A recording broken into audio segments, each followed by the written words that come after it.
আসসালামু আলাইকুম প্রিয় চাকরি প্রার্থী ভাই ও বোনেরা, আজকে আপনাদের জন্য আরো একটি নতুন ভিডিও নিয়ে হাজির হলাম।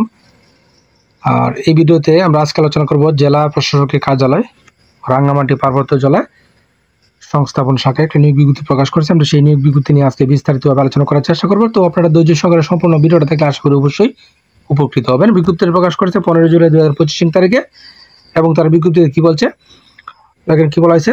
জেলা প্রশাসক কার্যালয় রাঙ্গামাটি পার্বত্য জেলার জন্য নিম্নবর্ণিত শূন্য পদ সময়ের জনবল নিয়োগের নিমিত্তে রাঙ্গামাটি পার্বত্য জেলার স্থায়ী বাসিন্দাদের নিকটে তারা অনলাইনে দরখাস্ত আহ্বান করতেছে। তো এখানে দুইটি পদে তারা লোক নিবে। প্রথম নম্বর পদ হলো কম্পিউটার অপারেটর।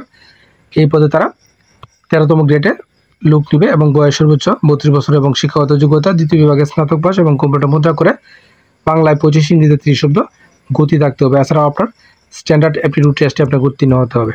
2 নম্বরে যে পদ সহকারী ব্রাঞ্চ সহকারী, এখানে তারা 2 জন লোক নেবে। 16তম গ্রেডে আপনাকে তারা বেতন প্রদান করবে এবং উচ্চ মাধ্যমিক সার্টিফিকেট পরীক্ষা উত্তীর্ণ সহ কম্পিউটার পরিচালনার অভিজ্ঞতা থাকতে হবে এবং জেলা প্রশাসক ও উপজেলা নির্বাহী অফিসারের কার্যালয়ের সময় আপনার বিধিমালা 2020 এর তফসিল 2, 3, 4 অনুযায়ী আপনার গৃহীত পরীক্ষা উত্তীর্ণ হতে হবে।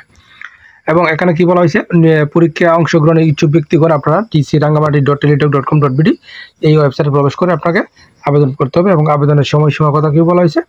আবেদনের পরীক্ষা ফি জমা দেওয়ার শুরুর তারিখ আপনার 24 জুলাই 2025 তারিখ সকাল 9টা থেকে শুরু এবং শেষ হবে আগস্টের 14 তারিখ বিকাল 4টায় সময় আপনার আবেদন করতে হবে। এবং আরও কি বলা হয়েছে, নিয়োগ বিজ্ঞপ্তি পত্রিকা ছাড়াও আপনারা যে জেলা প্রশাসক কার্যালয় যে রাঙ্গামাটি.gov.bd যে ওয়েবসাইট অথবা কিউআর কোড আপনারা স্ক্যান করে বিস্তারিত জানতে পারবেন।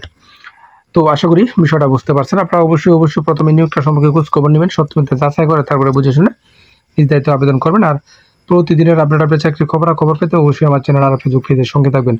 ধন্যবাদ সবাইকে এতক্ষণ সাথে থাকার জন্য।